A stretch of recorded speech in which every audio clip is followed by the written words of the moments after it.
Ahí está. Cuestión de editarlo después, ¿va? Muy bien.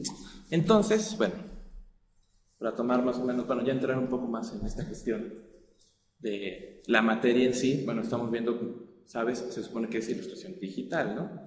Hay una diferencia sustancial, o al menos es lo que les digo a los alumnos en la mayoría de las otras clases al respecto de esta diferencia entre la imagen, la pintura, la ilustración. Y que bueno, ahí más o menos tenemos un bagaje, ¿no? De cómo por dónde va. Un aspecto, y me lo comentaba también un amigo que es pintor y le sabe muy bien a estas zonas, él me decía, claro, una parte esencial es la diferencia entre que la narrativa, la ilustración digital está todavía como muy clavada con la narrativa y la pintura se va más como a cuestiones abstractas y expresivas, ¿no? Entonces me dice, claro, la pintura es como en sí misma, pero la ilustración va a complementar un relato. Entonces es muy común que cuando hablamos de ilustración también hablamos de esta cuestión de medios populares, de medios masivos, de medios impresos, ¿no? Mucho hacia la estética del cómic, hacia la estética de la campaña, de la publicidad, del merchandise, de todas estas cosas.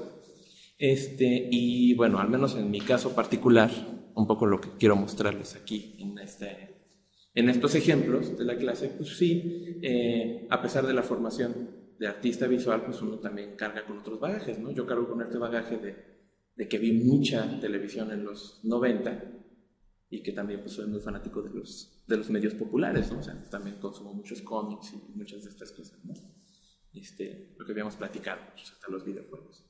Entonces, pues uno se queda con este estigma, ¿no? Todo artista dentro de su producción pues va a construir a partir de lo que ve, de lo que le interesa con lo que siente una afinidad. Entonces yo digo, bueno, yo siento una afinidad por estas estéticas que ahora llamo el estigma del manga, porque pues también yo crecí dibujando y aprendiendo, insisto, a finales de los 90, a principios de los 2000, y hubo como una gran presencia de estas cuestiones de animación japonesa aquí en México, ¿no? De pronto hubo un boom, hubo mucho de todo eso. Y bueno, y uno se empieza siempre copiando, ¿no? Pero, pues, claro, mientras va aumentando, y lo peor es que este es de los trabajos recientes, entonces si todavía se ve muy copiado, pues es que no ha avanzado mucho. Lo cual pues, es medio triste, pero creo que también estoy tratando ya de construir un estilo sobre la marcha, ¿no?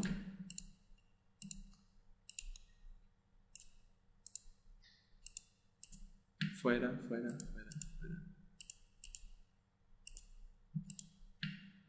a poner aquí otra capa. Esta es CS6.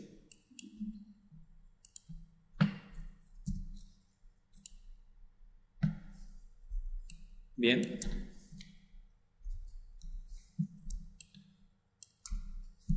Entonces también una cuestión recurrente de este aspecto de la ilustración es finalmente que parte mucho del aspecto gráfico, ¿no? Parte mucho del dibujo, parte mucho del boceto.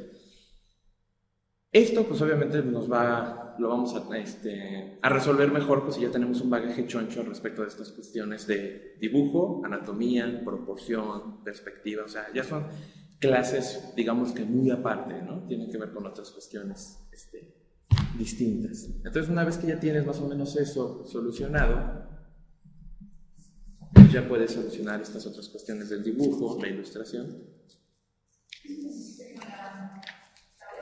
En parte y en parte. Entonces ahorita lo que quiero explicar un poco es el proceso, al menos el mío, y cómo más o menos funciona. ¿Dónde estás tú, Subatari?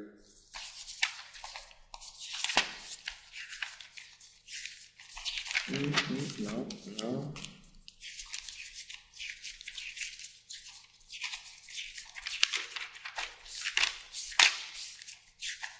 Aquí está, ¿no? Entonces, obviamente hay muchas maneras de acercarse a este tipo de ilustraciones y afortunadamente el Photoshop, como es una herramienta tan versátil como es la Biblia de la imagen, también ya tiene muchísimas opciones que nos permiten solucionarlo desde una variedad de métodos. Como tú dices, por ejemplo, tú utilizas un poco más Illustrator, entonces puedes hacer los trazos generales en Illustrator y te pasas a Photoshop para otras calidades de líneas, de color, para complementarlo.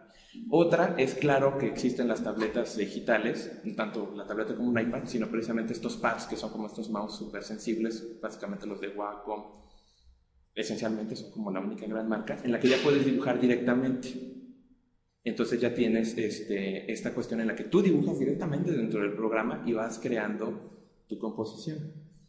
Buenas como son, y son excelentes, no lo niego, también tienen esta pequeña diferencia de que como la textura no es exactamente la del papel, es decir, es un plástico, por lo general no existe una cuestión importante que es la resistencia del medio con tu medio gráfico. Entonces literalmente estás dibujando en un plástico y corre así como muy bonito, ¿no? Entonces no es la misma soltura, no es la misma aplicación de la fuerza del brazo y del trazo entre que dibujes directamente con la tableta a que dibujes en el papel. Aunque también para cada ocasión puede ser beneficioso, o sea, hay que saber aplicarlo un poco de todos. En esta ilustración en particular, a mí lo que me gusta mucho, y también se lo recomiendo mucho a todos mis alumnos que siempre llevan sus libretas de bocetos, siempre, y de varios formatos además, porque pues nunca sabes cuándo vas a necesitar algo más pequeño, grande, horizontal, vertical, o sea, hay una variedad de cuestiones, ¿no? Entonces yo siempre traigo unas de estas. Entonces, por ejemplo, pues aquí está el morro, ¿no? Aquí está el buen retrato del maestro Daisuke Shibatari. Entonces, por ejemplo, este es un retrato muy sencillo que está hecho en tinta, ¿no? Es un lapicero Bic de lo más vulgar y corriente. No tiene más ciencia que eso. Pero corren bien, funcionan.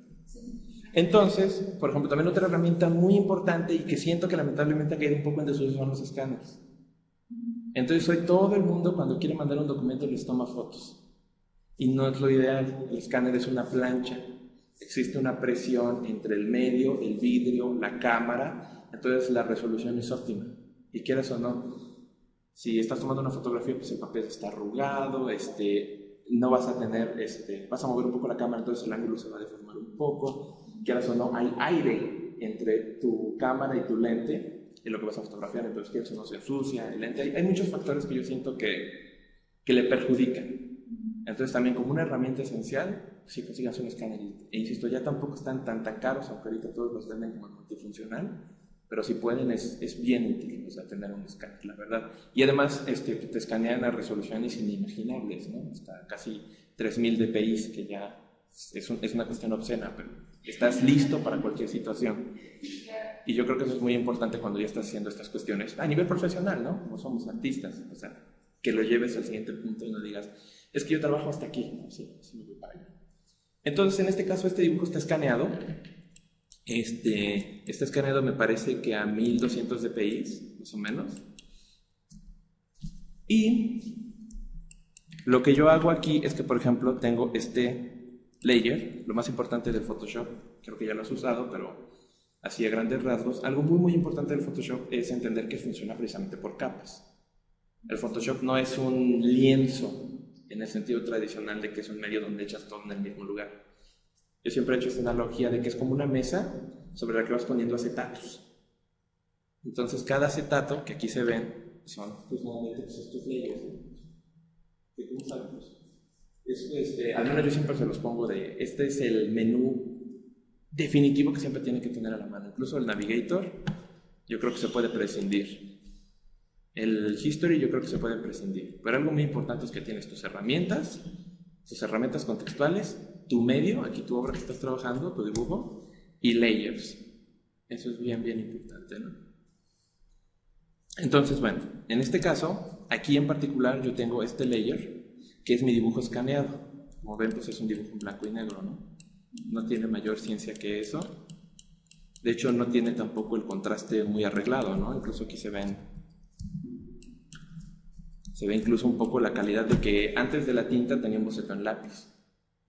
Entonces, también muchas personas dicen, bueno, es que eso tampoco se tiene que ver. También depende del estilo. Hay personas que quieren, como dices, un estilo muy limpio, que finalmente se vea en efecto muy ascético, para una cuestión muy eficiente, y hay personas que quieren un acabado como más plástico, ¿no? Que se vea precisamente esta textura. ¿Quieres que se vea la textura? Ok. Entonces, en este caso, la cuestión también es no entender que las diferencias de contrastes con tu capa van a hacer mágicamente que soluciones tu dibujo. Cuando uno empieza a hacer ilustración digital, cree que esta herramienta del botecito de pintura es literalmente mágica. Que le pones el color, haces clic y, bueno, como ahí hay bordes, va a llegar al borde y va a detener. como en Paint, pero si hasta en Paint lo vemos, tienen unos bordes horribles, o sea, porque el programa se basa en estas cuestiones de tolerancia de color, tonos y estas cuestiones, ¿no? Pero realmente para hacer una ilustración más de calidad no vamos a hacer eso, sino que lo que vamos a hacer es usar capas. Entonces, aquí tenemos nuestra capa del personaje y aquí tenemos estas opciones en la parte superior, dice normal, y nos despliega toda esta sarta de posibilidades, ¿no? Disolver, oscuro, multiplicar, quemar color, linear burn. Y para ejemplificarlo, pues vamos a crear aquí abajito una capa, le vamos a poner, no sé, un tono rojizo.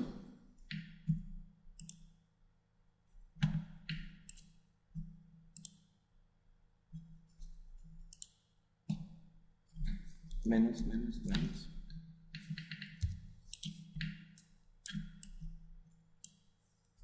Ah, ya.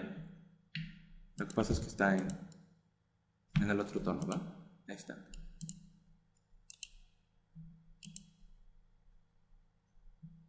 Un momentito.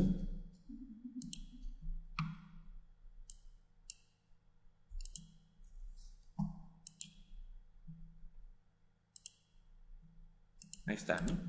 Nuestra capa de nuestro objeto, y abajo tenemos una capa roja. Obviamente, como dije, ¿no? Son como capas de papel, son como acetatos, están combinados. Pero si nosotros usamos estos medios de combinación de las capas, nos va a dar unos efectos interesantes, ¿no?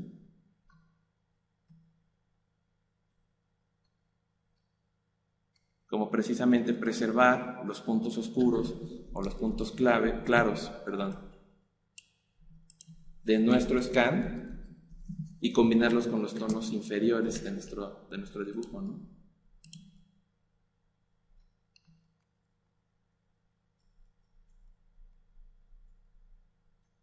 Las diferencias son sutiles, pero todas pueden tener su uso, ¿no? Incluso aquí tenemos una opción alta de diferencia, exclusiones de colores, negativos. Esto es lo que llaman los modos de combinación de capa. Y lo que evitas es la capa del dibujo, exactamente, donde yo tengo mis líneas. Entonces es un scan, porque obviamente el objeto no discierne el Photoshop, obviamente, entre, digamos, las formas del fondo y las formas de dentro de la figura. Para él es una imagen, solo son píxeles que se vuelven negros o blancos. Entonces, por ejemplo, si yo aquí me voy, esta es como la clave cuando estás haciendo una ilustración con un dibujo en blanco y negro, está esta opción que se llama Multiply. Multiply automáticamente hace que los tonos claros se vuelvan transparentes. Entonces, mientras más cercanos estén al blanco, van a ser completamente transparentes. Y mientras más cercanos estén al negro, van a ser completamente opacos. Entonces, si te das cuenta, lo único que nos preserva son las líneas del contorno, e incluso en tonos intermedios, y se quedan incluso la textura de nuestros trazos. Todo se preserva, todo está ahí. Entonces, por ejemplo, en este caso, vamos a quitar nuestra capa roja. Bueno, no la voy a borrar, nada más la voy a desaparecer. Con esta opción, que está aquí a un lado de la capa, nos va a deshacer nuestras capas, simple y sencillamente pues, las va a apagar o encender de acuerdo a cómo nos quieres. ¿Sí? Y aquí se ve blanco porque aquí abajo tengo una capa blanca, ¿no? Digamos que es para que caiga en blandito todo. Entonces, lo que uno hace, ahora sí, que ya quiere ir poniéndole color a su ilustración, es precisamente ir creando capas subsecuentes abajo y arriba con ciertas características, ¿no? Por ejemplo, tengo esta capa, está abajo de mi dibujo, entonces aquí ya no me interfiere con mis trazos, ¿no? Y esta capa solamente tiene pintadas sombras. Lo único que tiene son...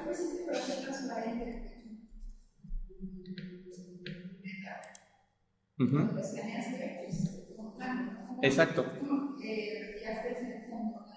Eso es lo que estaba explicando aquí de esta capa, que realmente nunca lo quité. O sea, yo nunca le quité las secciones blancas del dibujo. Pero al darle la opción de multiply en el Photoshop automáticamente hace que lo blanco se vuelva transparente, pero lo negro siga opaco. Entonces realmente nunca se los quité, siguen ahí. Y es el mismo dibujo que escaneé. Esa es la cuestión. Usando los modos de fusión. O sea, ve, en esta capa todavía dice multiply. En la de mis trazos dice todavía multiply. Pero por ejemplo esta roja dice normal. Esta no tiene ninguna combinación. Se va a comportar como un acetato opaco. Pero esta, cuando le pongo el multiply, pasa de ser una hoja en blanco con un dibujo negro a ser un acetato con un dibujo negro. Es un poco como eso, ¿no? Y se van combinando y te pueden dar efectos muy interesantes, ¿no? Entonces, por ejemplo, te digo, yo tengo esta capa de mi dibujo, creo una capa abajo y en esa yo pinté con una tableta, con una Wacom, estas manchas para sugerir la sombra, ¿no? Entonces ya le estoy dando un volumen al dibujo que es plano, ya tiene ciertas sugerencias aquí del volumen porque tiene un poco de shurado, un poco de trabajos de línea, ¿no? Pero con esto le doy como mucho más contraste, ¿no? Ya queda un poco más anclado dónde está la sombra y dónde está la luz. Entonces, ahora tengo estas dos capas, ¿no? Tengo sombras y tengo mis líneas. Ahora, lo que puedo hacer es ir creando más capas para ir poniendo diferentes colores a mi ilustración. De hecho, aquí mis capas, si ves, tienen los nombres de la parte del cuerpo. Entonces, por ejemplo, aquí tengo una capa que se llama camisa, ¿no? Entonces vamos a apagar un momentito el contorno y las sombras. Y esa capa solo tiene eso. La que está abajo de la de sombras. Está abajo de la de sombras. La de sombras, si te das cuenta, también está en multiply. Porque como el tono no es completamente negro, no es completamente opaco. Como está en un gris, está en un punto intermedio. Entonces todas las capas que estén abajo se van a combinar automáticamente con el gris y va a ir creando tonos más oscuros del color que yo esté creando. Y no tengo que andar dibujando realmente un rojo y un rojo oscuro. Solo dibujo un rojo. Y solo la capa de sombras es la que ya me está dando todos los demás tonos. Entonces no estoy ahí cambiando mucho los tonos. La combinación de capas los creo automáticamente. Sí, ¿sabes? ¿Eh?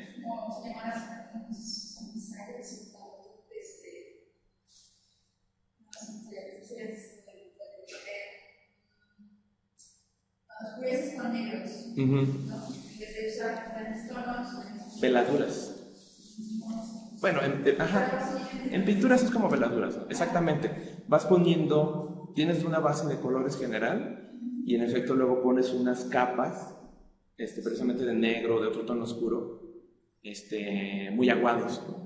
Entonces solitos se van combinando, solitos se van creando el tono y no andas pintando el rojo oscuro, el rojo claro, no, para nada. Entonces, por ejemplo, vamos a activar esto.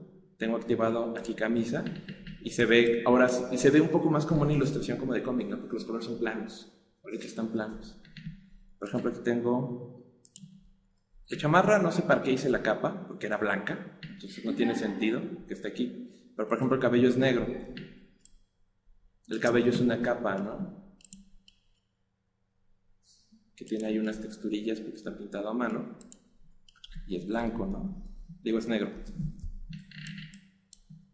Luego aquí, mucho más grande, está la sección de pantalones. Los pantalones también son un tono más o menos uniforme, de un tono como gris. Todo. Y así los voy revisando capa por capa, ¿no?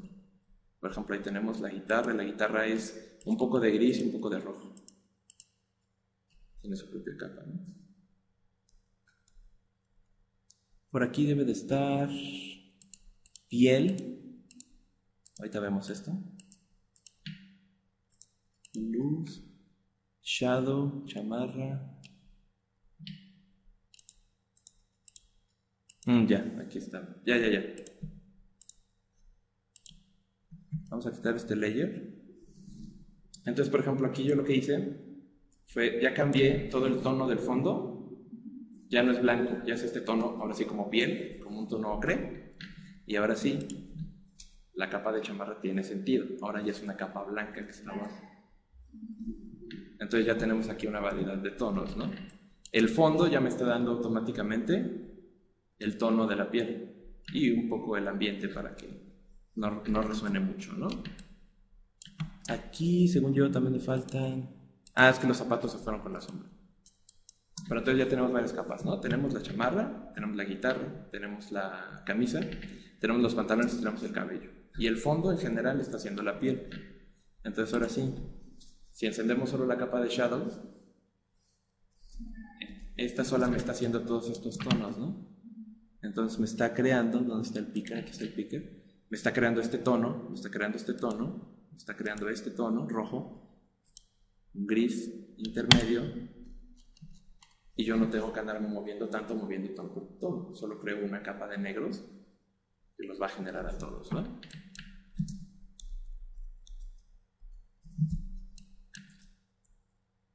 Y aquí además la sombra pues sirve hasta para generar una sombra proyectada en el fondo, ¿no? Como para darle todavía un poquito más, si se puede, de profundidad y de volumen. Ahora, también, ¿por qué es importante también hacer individuales las capas? Porque podrías decir, por ejemplo, yo podría tener una capa de colores, y llamarlo así, colores, sombras y trash. Y ya, con eso podría salir del problema.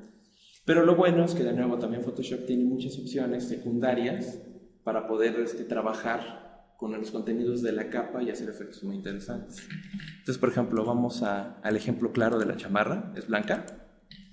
Y, por ejemplo, aquí en la parte inferior, en Photoshop, tenemos varias opciones, ¿no? Tenemos borrar la capa, tenemos crear capas nuevas, tenemos agrupar capas. Por ejemplo, aquí se ve que el documento ya son bastantes layers, ¿no? Entonces, de pronto te puedes perder entre ellas, y más, por ejemplo, si eres de esas personas que las crea y al vuelo las va editando y no les pone ni nombres, y de pronto dices, ah, caray, ¿cuál es la capa en la que se ve la textura de la uña de este dedo? No, pues es la de ayer, 237. En vez de que le pongas el nombre, puedes crear carpetas. Por ejemplo, aquí vamos a crear una carpeta que se llama Group 1. Si le hacemos doble clic, le cambiamos y vamos a poner colores, ropa. Y entonces podemos seleccionar la camisa, arrastrarla y está en esta carpetita. Chamarra, cabello, pantalones, guitarra. Y como ves, nuestra zona de trabajo ya se volvió mucho más sencilla, mucho menos compleja. Y todas nuestras capas están aquí. Si desplegamos, ahí están todas. Y todas siguen siendo capas en sí mismas. Illustrator. Exactamente. Exacto. Sí, porque además, pues quieras o no, todos sabemos, pues son de la misma compañía, ¿no? O sea, Adobe hace tanto Illustrator como Photoshop. Son muy como hermanitos, pero a la vez son como primos, ¿no? Porque además Photoshop está muy enfocado en pixel y Illustrator está muy enfocado en vector. O sea, es una cuestión más de diseño, como para impresión gráfica y otro tipo de cosas, ¿no? O sea, va por otro aspecto. Y como dices, los llama elementos y otras cuestiones, ¿no? Aquí pues tenemos nuestras capas y no solamente nos ayuda a tenerlas organizadas y que no nos hagamos bolas, ¿no? Sino que además ya podemos hasta moverlas juntas, en conjunto, ¿no? Con esta herramienta que está aquí en la parte superior de las herramientas, que es la herramienta mover, pues finalmente lo que hacemos es eso, ¿no? Podemos reorganizar nuestras capas porque de nuevo son como acetatos, entonces nomás las mueves de un lado a otro. Y pues, el siempre poderoso control Z, ¿no? Regrésate a ver qué estamos haciendo. Entonces, aquí tenemos todas nuestras capas. Tenemos un grupo que tiene todos los colores de la ropa y cada capa tiene un color de la ropa. Y estábamos viendo aquí abajo, ¿no? Aquí hay algunas otras opciones, ahorita podemos ver un poco ellas. Tenemos estas de contrastes que vamos a ver más adelante, capas de vector, pero esta es una parte interesante, estilo de capa, el layer style. El layer style son una suerte de opciones predefinidas similares, por ejemplo, a lo que hacía Word en su época, que tenía estas cosas del Word Art, que te dejaba poner biseles, brillos, sombras, texturas. Pero afortunadamente aquí en Photoshop son muy Son muy sutiles y son muy versátiles. Entonces aquí tenemos una opción, una variedad de opciones, ¿no? Por ejemplo, tenemos Bevel & Emboss, que básicamente es un bisel.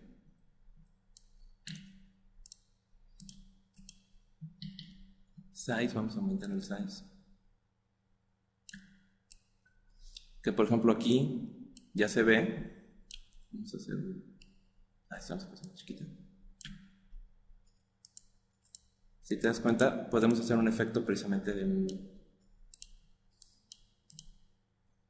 como bisel que está rodeando solo a nuestra capa de la chamarra. Así tenemos más control sobre nuestras capas y sobre el efecto que queremos crear, ¿no? Por ejemplo, bisel, ¿no? Y cada una tiene sus controles. Profundidad, color, suavizado, o sea, textura.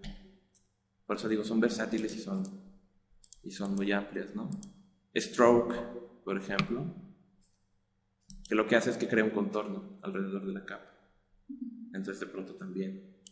Parece que no, pero todas van a tener sus usos, ¿no? Sombra interior, por ejemplo. Literalmente hace eso, ¿no? Crea una serie de degradados de puntos que van desde el borde del contenido de la capa hacia adentro.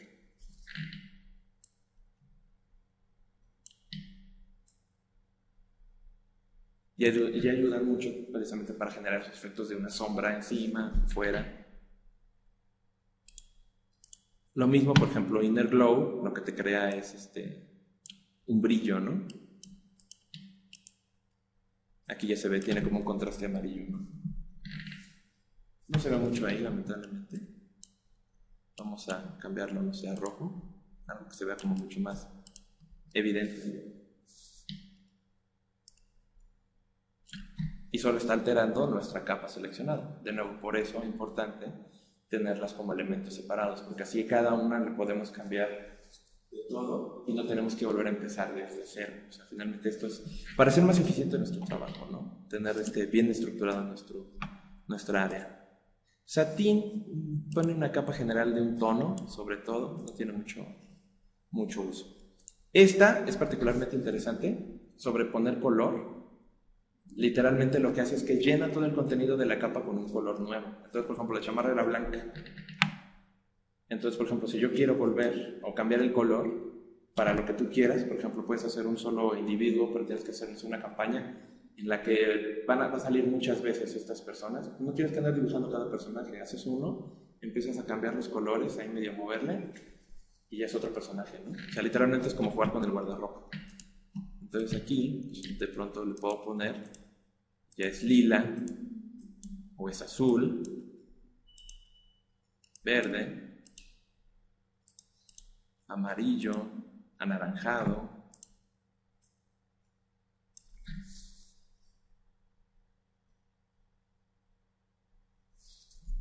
Y pues tiene también sus colores, ¿no?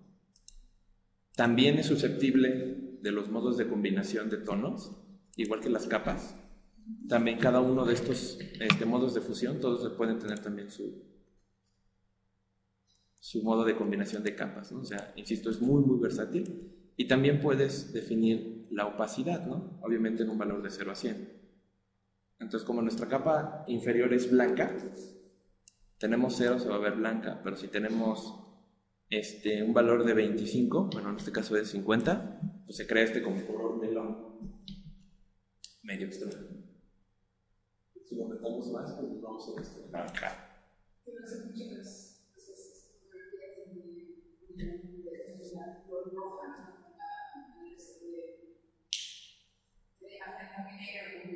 Exactamente, se puede hacer con esto. Creas una capa, dibujas solamente los tonos que quieres y tú le cambias el color. Y luego lo encimas. Es lo mismo que hacen hasta en películas, ¿no? O sea, Sin City de Robert Rodríguez, todo está en blanco y negro, ¿no? Pero crean capas y esas capas les aplican tonos, ¿no? Y los combinan y se enciman. Exacto. Es muy similar a como se pintaban las fotografías en blanco y negro antes, ¿no? Que se hacían con unas como acuarelas, que son unas como laminitas que ponías en agua y pintabas, ¿no? Es eso, sobrepones capas con transparencia. Exactamente, o sea, es muy similar, o sea, sigue una función muy, muy similar, ¿no? Por ejemplo, Gradient Overlay es lo mismo que el Color Overlay, solo que aquí puedes poner, como su nombre lo indica, un valor con gradación, ¿no? Entonces puedes ir del verde al rojo, del rojo al verde, puedes cambiar el ángulo, o sea, también le da mucha versatilidad al dibujo desde el punto de vista en que también no tienes un solo tono plano, ¿no? Puedes hacer ahí cosas mucho más complejas, generar efectos de luz y otros aspectos. También es muy útil y ahorita te voy a mostrar otro ejemplo en el que lo uso más. En este ejemplo de hecho no lo uso, pero tengo otra ilustración, que es la sobreposición de patrones. Esto también parece, y en parte lo es, evitarse un poco de chamba, ¿no?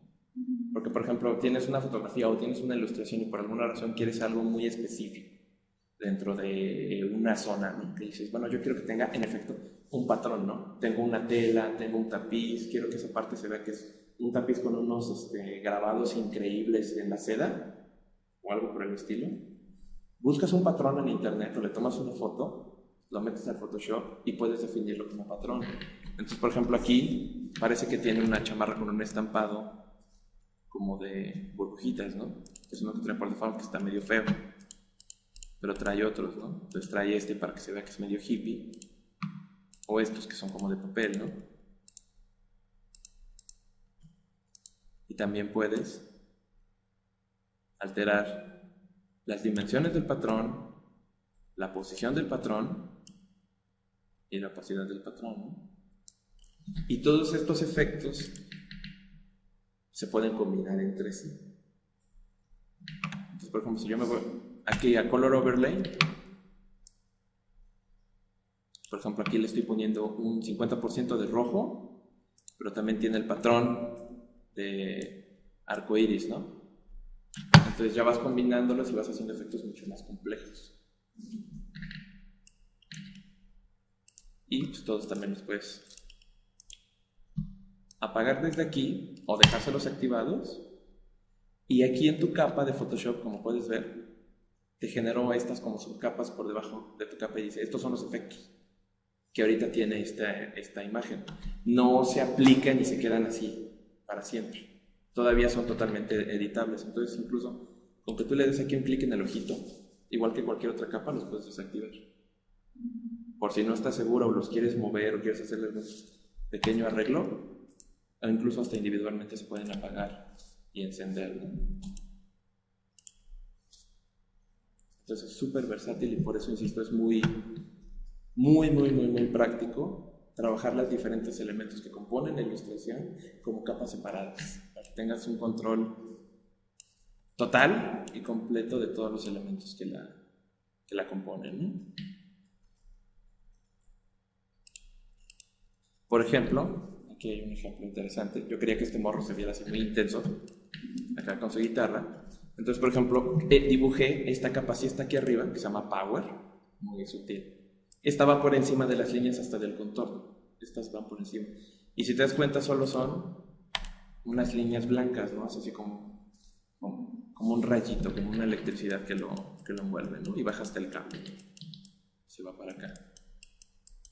Entonces esta línea se hace muy rápido. Y yo le puse un efecto de capa, que es como el que te comentaba ahorita, ¿no? Exactamente, un resplandor exterior. Es decir, todo lo que esté afuera, bueno, siguiendo el patrón del contenido de la capa, va a generar un efecto degradado que lo va a envolver. En este caso, es un degradado que va del rojo a lo transparente. Aquí lo defino. Exactamente, porque el núcleo es blanco. Es como el efecto de las espadas de sable de Star Wars, ¿no? Todas las espadas son blancas, pero el aura, el resplandor que las envuelve es lo que hace que digas esa es morada, esa es verde, esa es roja. Entonces aquí es blanco y eso es así como una guía básica y general siempre se quiere hacer un efecto de luz como ¿no? Pintas en blanco y dependiendo del color que quieras ya le pones un autoglow de ese color, ¿no? Entonces yo aquí lo tengo rojo, así con un clic lo cambias, ¿no? Y ahora es verde, ¿no? porque de nuevo no están, digamos que grabados en piedra todavía, ¿no? No es que el efecto es inamovible. Es inamovible, ahorita vamos a ver hasta que exportas la imagen, ¿no? Entonces, por ejemplo, ahora puede ser lila, pero bueno, vamos a regresarlo a rojo, lo más rojo que se pueda.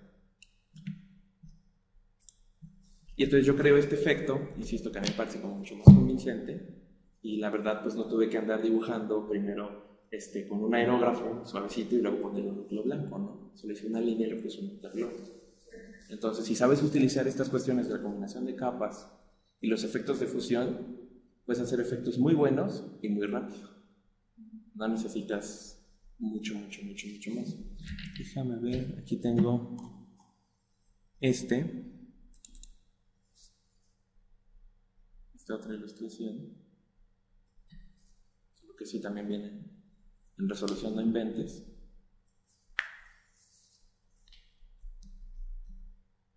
Que por ejemplo esta tiene estos cuadritos porque esta sí le quité lo blanco. Entonces yo hice el scan, lo metí y con la herramienta de selección, que es esta que está aquí, la famosa varita mágica, sí me puse a seleccionar poco a poco lo exterior y lo fui quitando, ¿no? En esta en particular se le quité el fondo. Porque lo quería para unos estampados. Entonces, ahí sí ya no me servía que tuviera el fondo, aunque aquí en el Photoshop me lo transparentaba. En el estampado yo solo quería la figura, entonces le quité el fondo y se lo arranqué. Literalmente lo seleccionas y lo guardas, lo suprimes. Se acabó. De ahí en fuera es la misma ciencia de las otras capas, ¿no? Igual son capas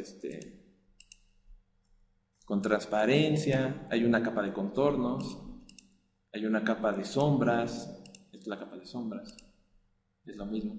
Aquí, por ejemplo, no sé, los pantalones, que por ejemplo aquí hice lo que te dije que no se debía, que es no ponerles nombres, porque ahora no sé dónde están. Ahora sí que esta es la capa Layer 7 que está dentro del grupo 1. O sea, esto de preferencia, por favor, no lo hagan.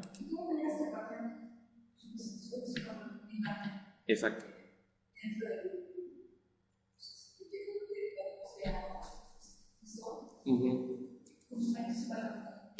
Eso, ok, vamos a ver eso. Aquí los pantalones en particular tienen dos modos de fusión, ¿no? Añadir color y añadir patrón. Este patrón de camuflaje, pues yo me lo bajé en internet. Entonces, por ejemplo, para hacer un patrón es tan sencillo como abrir una imagen aquí en Photoshop y definirla como tal. Vamos a ver cómo. Por ejemplo, digamos que vamos a considerar que esto, como cualquier otra imagen,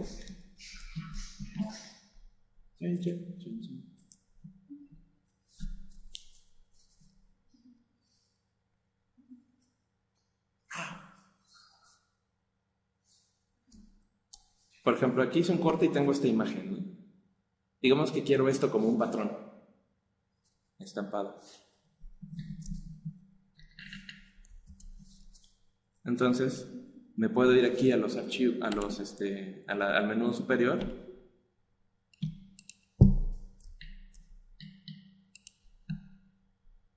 Está, sí, córtalo. Y aquí particularmente en editar, entre todo este mar de opciones, aquí hay unas muy chiquillas que se llaman, por ejemplo, definir pincel, y aquí está definir patrón. Si yo le doy definir patrón, ve, ya me queda aquí como un thumbnail, como una imagen chiquita, y me dice, bueno, ¿cómo se va a llamar el patrón? Le puedo dejar el nombre que tiene o le puedo poner ejemplo, ¿no? Y le das OK. Listo. Ahorita el patrón ya está guardado en Photoshop y está guardado para siempre, para el momento en el que tú quieras o hasta que se te formatee la compu, en cuyo caso sí se pierde, aunque se guarda dentro de las carpetas del sistema del Photoshop. Entonces si vas y los buscas los puedes sacar y luego si te vas a otra compu puedes decir, sí, sabes que aquí tengo mis patrones, los instalas y los vuelves a tener a la mano. Entonces ahí definimos un patrón. Entonces digamos que este muchacho quiere tener unos pantalones con ese patrón impreso. Entonces igual nos vamos a pantalones, definir patrón, y aquí en esta ventanita vamos a expandir las opciones y aquí está nuestro patrón. Vamos a hacerlo más chiquito para que se vea. Y entonces nuestro patrón ya está ahí. Como puedes ver, pues está poniendo todos los colores así a fuerzas. Pero como te digo, también se pueden poner modos de combinación de todos los modos de fusión. Entonces si lo pongo en multiply, ya me hace esa transparencia. La imagen es muy clara, entonces se ve como aquí medio oscura, pero si le cambiamos el modo de fusión, podemos hacer otros efectos interesantes. Ahí se ve más claro. Entonces se entiende que el pantalón es negro, es oscuro, pero tiene como un estampado semitransparente, que es la otra imagen, y que es cualquier imagen, y es muy útil, o sea, como dices, parece que no, pero uno de pronto está tomando fotos de todo, porque cualquier textura es muy importante, entonces de pronto dices, voy a hacer una ilustración, y tiene que haber ahí unas piedras, unos casquillos, unas texturas, vas y te pones a tomarle foto a las piedras, vas y te pones a tomarle foto a las paredes, a la tela, al piso, a la madera.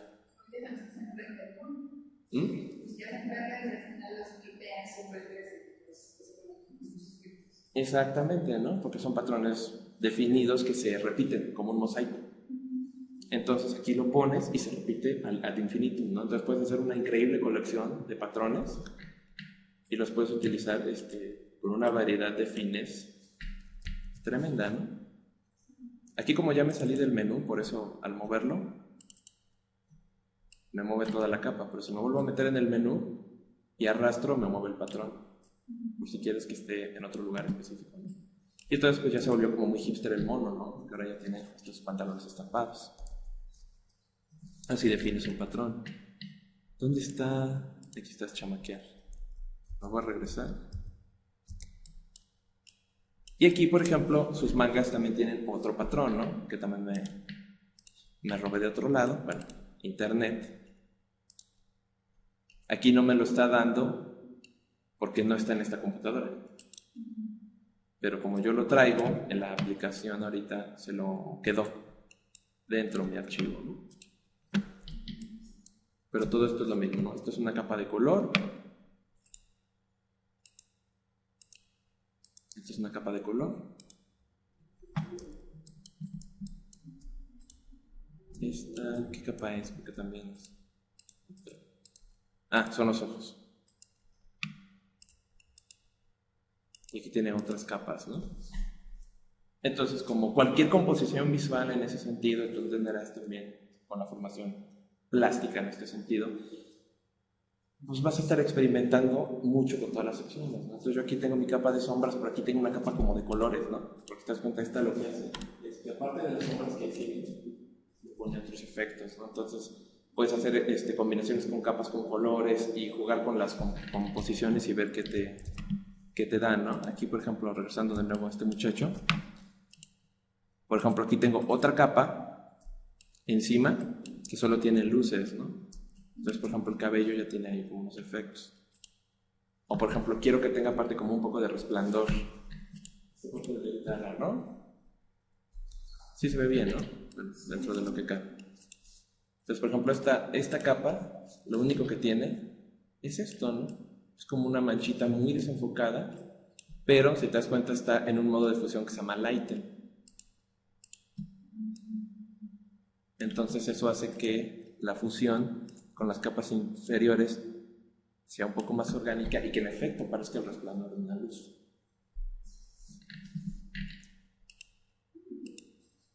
Y aquí la copié para que también tenga una luz aquí abajo, ¿no? Para que también brille de este lado. Y en efecto se entiende y se siente que se integran más los objetos. Porque si no, por ejemplo, dirías, pues sí, ¿no? Es una cosa ahí, unos rayos en la guitarra, pero curiosamente no están como proyectando luz en él. Ah, no importa. Ya tienen esa aura que lo absorbe. E integras las partes del dibujo, integras la ilustración.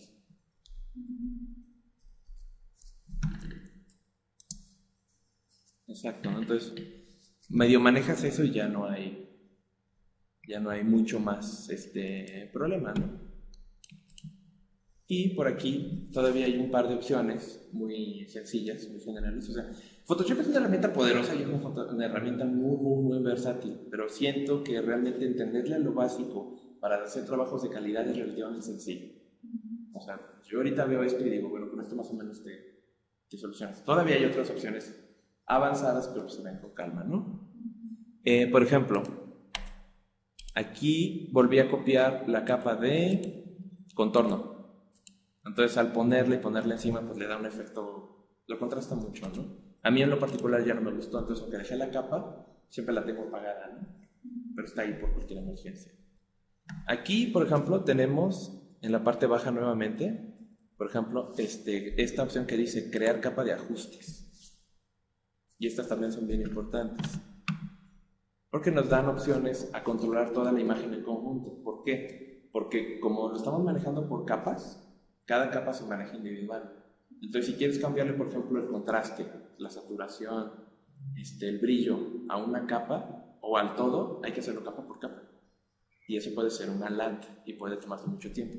Las capas de control te permiten que todas las capas que están debajo de tu capa van a tener esos cambios. Entonces, por ejemplo, vámonos aquí a Levels. Vamos a crear una capa de niveles, que como sabemos es una cuestión de contraste. Entonces, por ejemplo, aquí le muevo y todas mis capas se ven afectadas. Todas. Y aquí está mi capa. Si yo la apago, regresa al estado original, ¿no? Y dependiendo en dónde se encuentra esta capa, va a afectar solo a las capas de abajo. Entonces, por ejemplo, si yo la bajo aquí, por ejemplo, aquí ya no está afectando los rayos de las cuerdas de la guitarra. Si la bajo un nivel más, aquí, ya no está afectando esta luz. Ya no está afectando esta otra. Va a afectar solo lo que hay por debajo.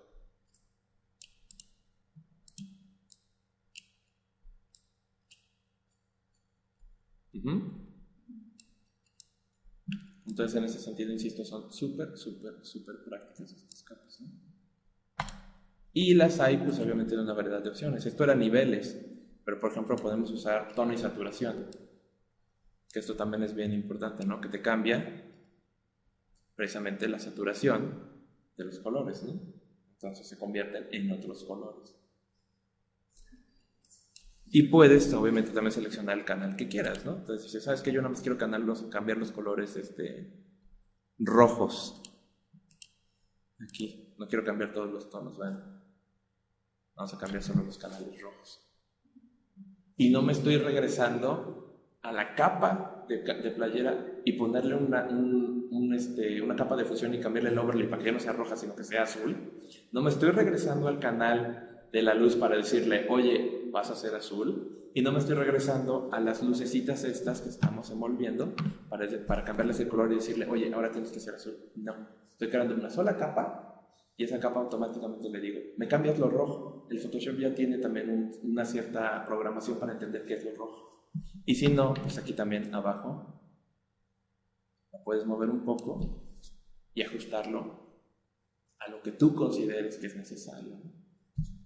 Y puedes cambiar tanto el hue, que es el tono, la saturación, es decir, qué tan brillante o no.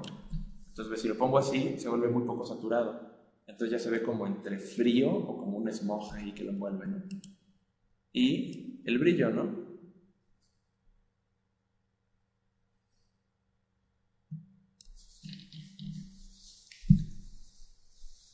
Y bueno, entendemos que también esto es una clase como super express, ¿no? O sea, pero quiero creer que al menos más o menos sí se está entendiendo bien cómo es esto y que en efecto las posibilidades son muy chonchas, ¿no? Entonces ahí medio le mueves a una que otra opción y dices, va que va. Vamos a dejarle el brillo súper choncho y lo vamos a hacer así verdoso, porque se ve bien. Y como todas las demás capas, igual, si lo apagas, no pasó nada. Para que no digas, me pidieron que le hiciera un cambio, ching, lo tengo que volver a hacer. Esa es una capa de fusión, una capa de control y ya, ¿no? Y así hay otras, ¿no? Balance de color.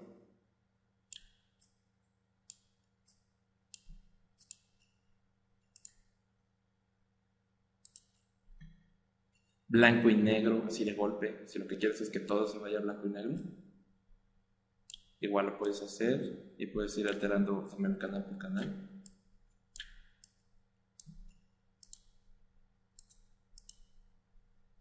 Ve, si prendemos todas las capas, pues se vuelve una cosa indescifrable, ¿no?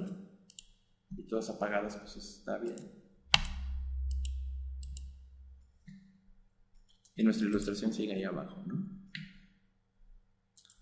Invert, por ejemplo, el famosísimo invertir todo, no pasa nada.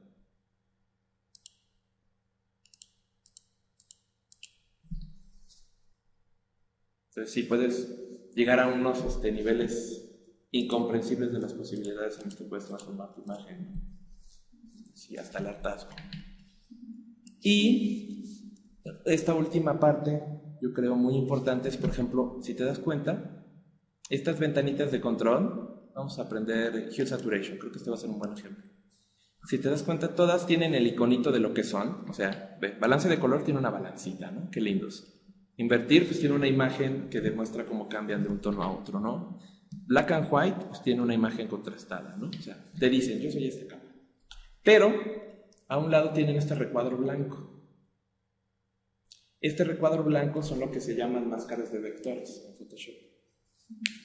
Y básicamente funcionan de esta manera. Son una capa completa de blanco que no se va a ver reflejada en tu dibujo, en tu ilustración, pero todo lo que esté en blanco se va a ver afectado por el control y lo que esté en negro no. Vamos a ver el ejemplo.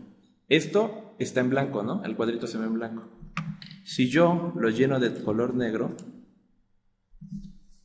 el efecto desaparece, pero mi capa sigue encendida, ¿ya viste? No la apagué. Lo que pasa es que como la máscara de vectores está toda en negro, dice, ok, a nada se le va a aplicar ahorita el efecto. En lo negro no se va a aplicar, en lo blanco sí. Entonces, por ejemplo, si tomamos un pincel blanco, aquí tengo mi pincel y está puesto en blanco,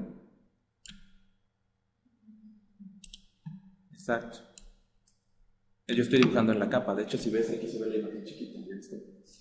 Entonces todo lo que esté en blanco sí se va a ver afectado por el control. Y por supuesto que funciona también en tonos intermedios, ¿no? Entonces si yo pongo aquí un gris, pues me va a hacer un efecto mucho menos dramático. Vamos a hacerlo más chiquito para que se vea. Entonces ve, yo aquí trazo con gris y ahí se ve el efecto, pero es muy ligero. Es este, ¿no? Y mi capa pues es esta locura de tonos. Entonces sí que trabaja cuando está en blanco. Todos los tonos no están blancos. Cuando está negro, escoge este. Exactamente, es por eso le dicen máscara de vector, es una máscara, estás enmascarando las partes que quieres que se vean y las partes que no. En este caso de los efectos, es lo que hacen, ¿no? Lo que esté en tonos blancos sí va a funcionar el efecto y lo que no, ¿no? Entonces, por ejemplo, podemos volver a... ¿Dónde está super? Bueno, vamos a pintarlo con un pincel super choncho porque no encuentro el super aquí.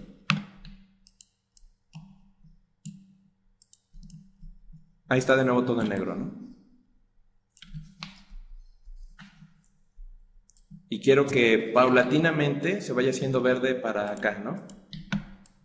Entonces puedo tomar un pincel, hacerlo muy suavecito, así como un aerógrafo. Y entonces aquí empiezo a pintar. Y aquí, por ejemplo, puedo reducirlo y irlo haciendo más gris, ¿no? Entonces el efecto va a ser menos fuerte y un poco menos todavía. Entonces ahora, aunque toda la capa sigue siendo lo mismo, sigue siendo roja, yo estoy creando esta capa de control y una máscara. Entonces poco a poco va a ir yendo del verde al rojo.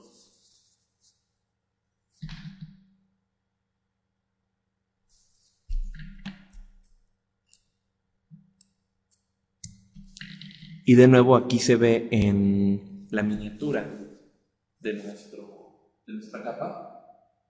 Ahí se ven las manchas de que nos está definiendo qué parte es cuál, ¿no? Y cuál está funcionando. Entonces hasta eso es versátil, ¿no? Un efecto ni siquiera tiene que aplicarse a toda la capa. En esta capa de control, que particularmente está configurada para que solo altere el color rojo. Ya lo habíamos movido, ¿no? Solo está alterando el rojo.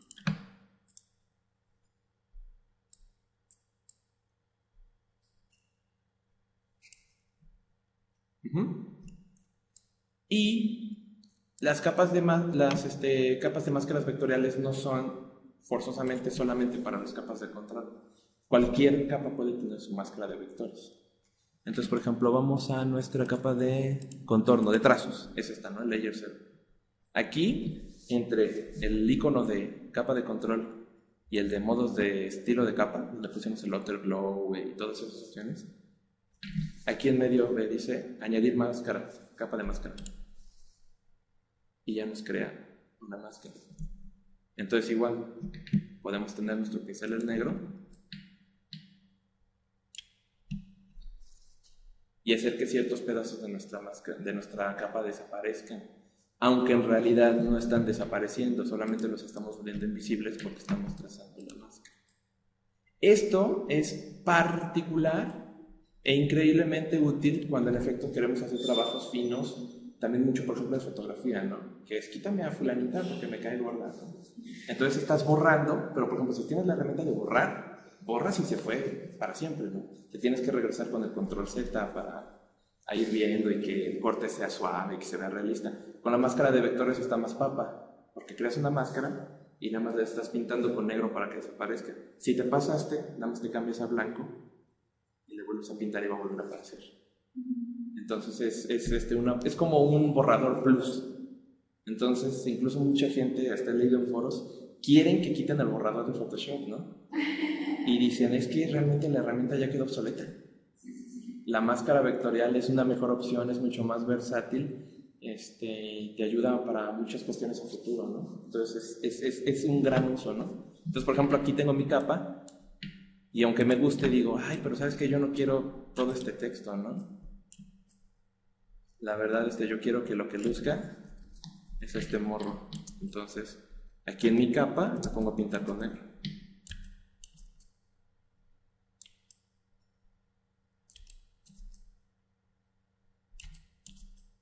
Obviamente con más cuidado, ahorita lo estoy haciendo un poco al aventón.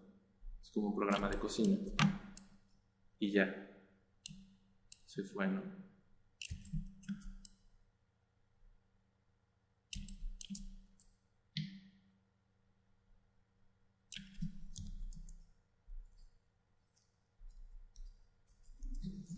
¿Cómo ves?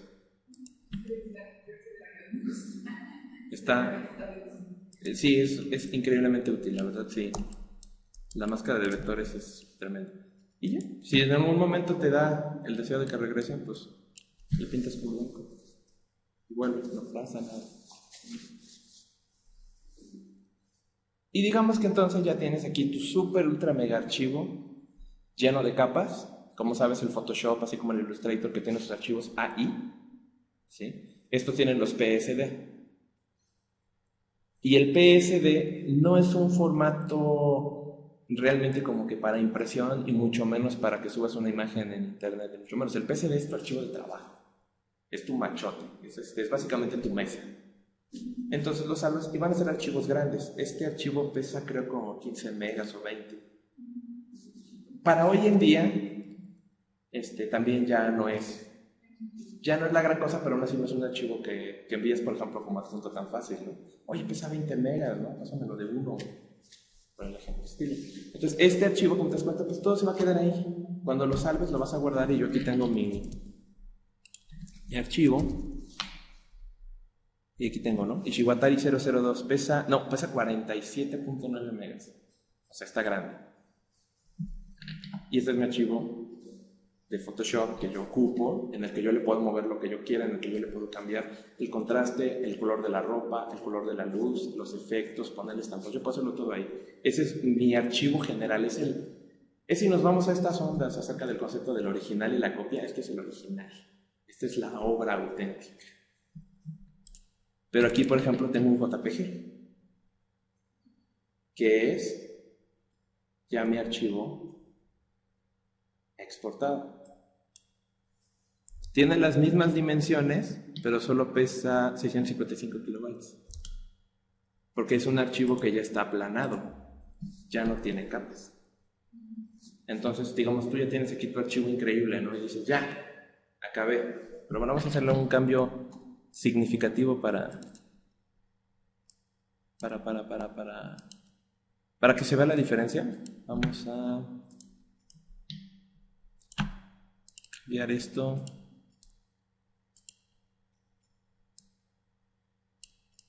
Ahí ve. Ah, ya, es que está todo en negro. Entonces siempre sí vamos a poner en blanco el efecto de la guitarra, ¿no? Que se vea que es un poco distinto. Me archivo y sigue. Si yo desactivo todo esto, regreso a mi archivo original, no hay pierde, ¿no? Y lo puedo salvar, y me lo va a salvar como PSD, ¿no?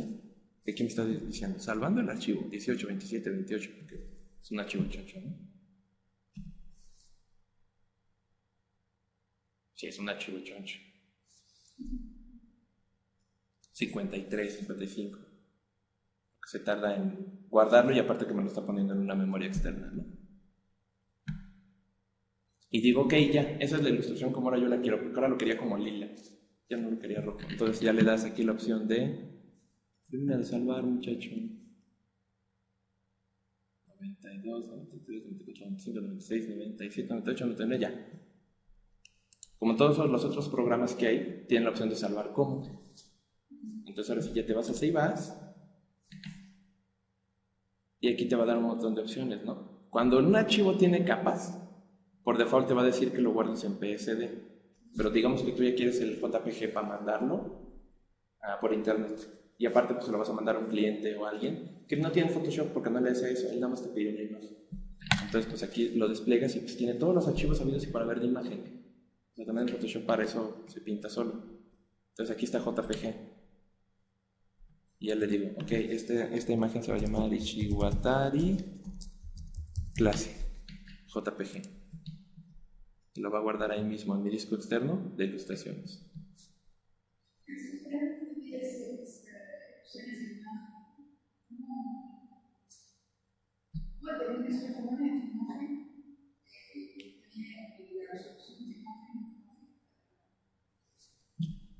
Claro.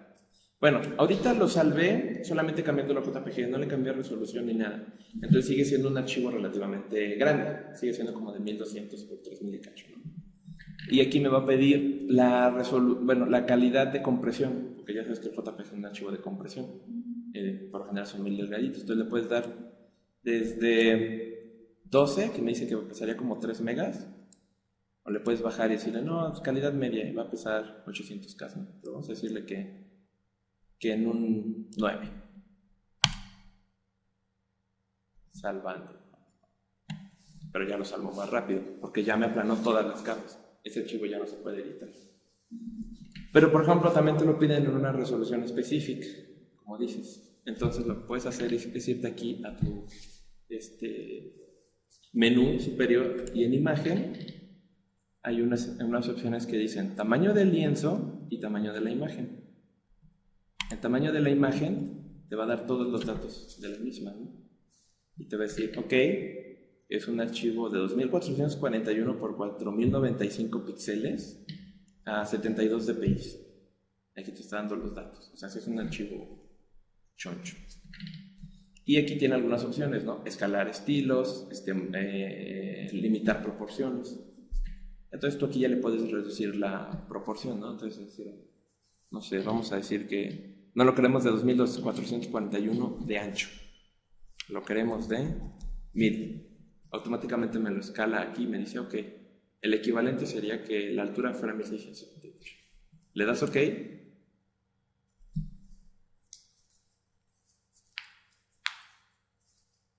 Y ahorita se está tardando porque está reduciendo el PSD, entonces todas las capas las está reduciendo. Entonces ahora es de este tamaño. ¿En qué se ve afectado? Pues como te imaginarás, pero por supuesto, como ya son menos píxeles, es menor el tamaño, es menor resolución. Entonces, por ejemplo, que tiene menor resolución está bueno para páginas web o para mandarlo por correo, porque también la resolución máxima de una pantalla que son 1920 por 1080. Pero, por ejemplo, para impresos sí te piden resoluciones grandes. porque a ellos sí necesitan que la imagen se vea muy bien y las impresoras funcionan a resoluciones mucho más grandes. Entonces sí, eso es lo que realmente tienes que plantear. Si es para imprimir, archivo muy grande. Si lo quieres netamente para internet, archivos chiquitos.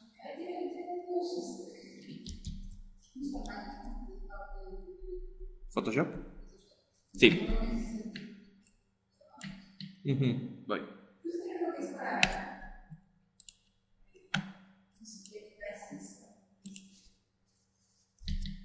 Generalmente tienes un archivo que lo vas a publicar tal vez en internet. También vas a poner el blog de los celulares y también lo vas a poner en descuerda cada vez. Pero no es tan difícil desde este punto de vista. Yo ahorita ya guardé mi archivo en JPG, en grande, ¿no? Aquí lo tengo, Ishiwatari clase se llamaba, ¿no? Espero que esto no se haga muy tedioso. Aquí está, ¿no? Y es un archivo grande. Mide 2400 por 4095. ¿Estamos? Bueno, lo voy a restaurar aquí a Photoshop. Y lo voy a poner aquí abajo en espera.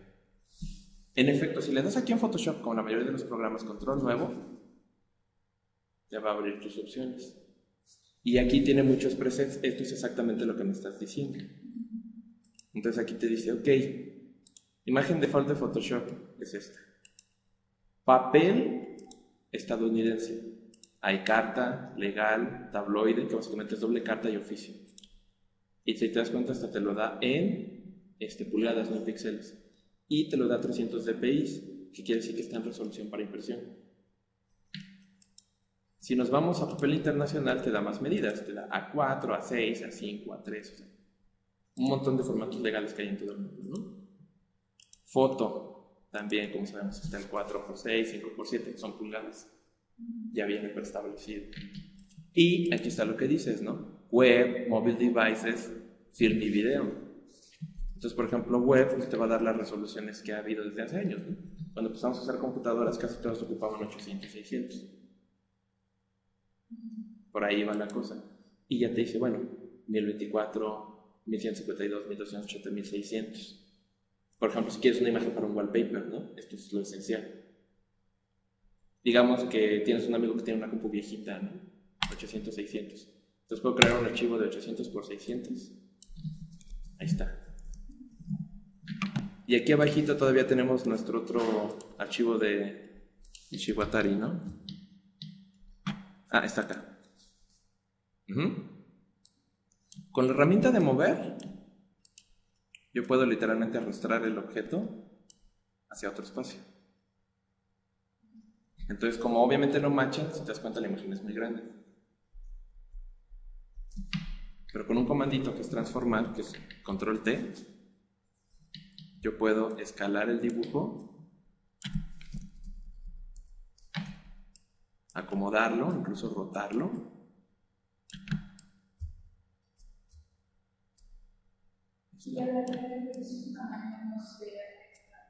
Al reducir no.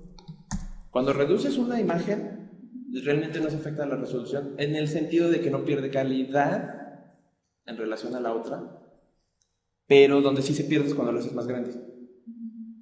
Porque al hacerlo pequeño, pues se ajusta. Obviamente la resolución es menor, pero no va a perder la calidad. Pero si lo haces muy grande así, entonces esto ya está chiquito. Si lo quiero regresar al tamaño que tenía antes, ya se empieza a ver sucio. Pero esa es así como esta máxima de las imágenes, ¿no? Tenlo grande para que lo puedas reducir a cualquier tamaño. Pero si tienes una imagen pequeña, no la aumentes a cualquier tamaño, se va a ver muy mal. Entonces digamos que aquí ya tienes un 800-600, ya adaptamos nuestro tamaño. Tiene capas porque lo movimos, ¿no? Pero igual le podemos dar control, salvar como, el clásico control shift salvar. Le damos en JPG y le decimos Ishiwatari Wallpaper 800 600. Ya. Tengo, ¿dónde te puse? Ah, aquí estás.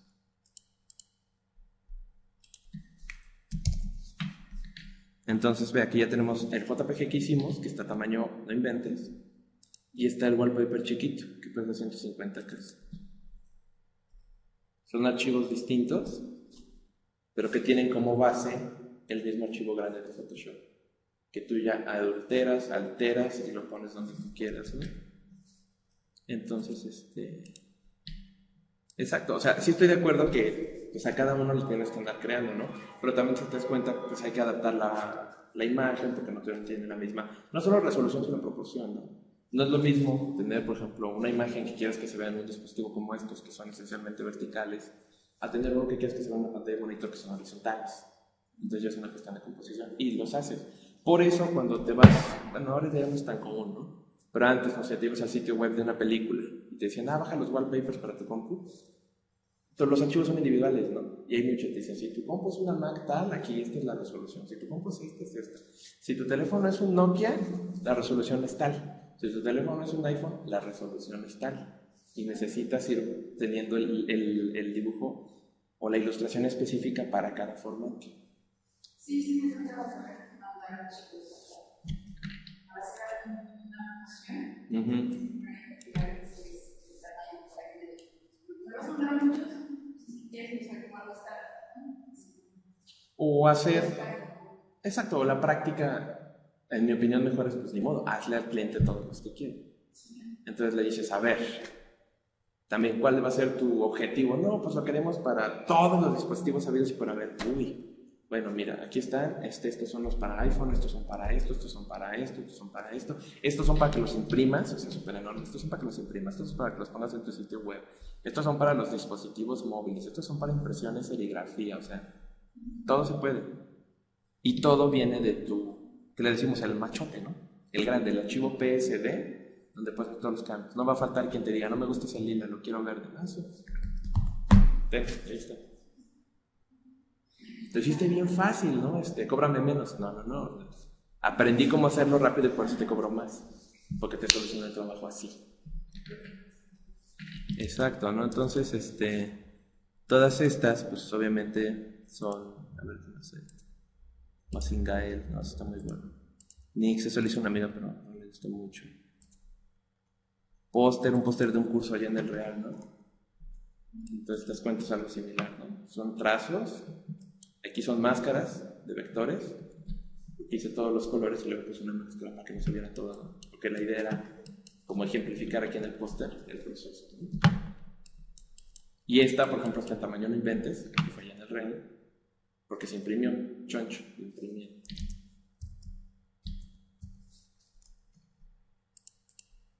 Y, pues por supuesto, hay una variedad de opciones. Bueno, no sé, ¿tienes todavía alguna otra duda del Photoshop? Porque es como un poco todo, ¿qué pasa? Es que son como una cosa que a veces las dudas no aparecen hasta que lo estás haciendo. O sea, porque hay muchas otras cosas, ¿no? O sea, aquí vas a decir, bueno, y textos, o sea, los textos son otra cosa, ¿no? Poner textos es aparte. Crear vectores también se puede en Photoshop. Puedes crear vectores y exportarlos a Illustrator, puedes importar vectores de Illustrator, o sea, no están tan peleados. Sí, generalmente yo hago lo en Illustrator y los mando a Photoshop.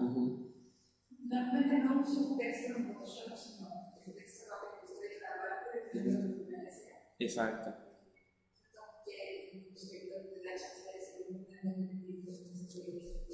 Por supuesto. Aquí también, no, de hecho también el texto se maneja como vector, aunque también el Photoshop te permite convertirlo en imagen cuando después lo quieres integrar en algo o transformarlo en eso. También te dice, ok, ya lo trabajaste así, lo puedes convertir en texto. Sí, estoy de acuerdo, también es como difícil englobarlo todo en hora y media, 2 horas. Pero básicamente, o sea, clonar, pinceles, goma, colores, o sea, ya son opciones como aparte, ¿no? Que está bueno, que hay que darle unas checadas. Para grandes rasgos, esto como lo básico, yo creo que es una buena embarradilla como para darse una idea. Y como tú dices, la mayoría de los programas que devienen del Photoshop, pues trabajan bajo normas muy similares. Por ejemplo, esto es con Sketchbook Pro, ¿no? Que es para iPad, que es de Autodesk. Entonces, se maneja igual. Entonces, por ejemplo, hago como dibujito del Banksy, pues nadie sabe cómo es. Entonces, igual tienes tu outline, tengo mis colores, tengo mis luces, tengo mis patrones con textura. Esto ya lo hice en Photoshop, porque además aquí lo puedes trabajar en capas, porque curiosamente te deja exportarlo como PSD, te deja exportarlo como un archivo de Photoshop. Entonces yo me lo mando por correo y ya nada más le pongo texturas, porque quiero que tenga igual esta onda como camo, ¿no? Y una sombra en la parte baja y luego integras todas las capas. Y ahí está. Entonces, exacto, y como tú dijiste, no, ay, no me gustó tanto esta otra aplicación porque no tiene capas. Exactamente. Exactamente, exacto, hacen muy versátil el proceso, ¿no?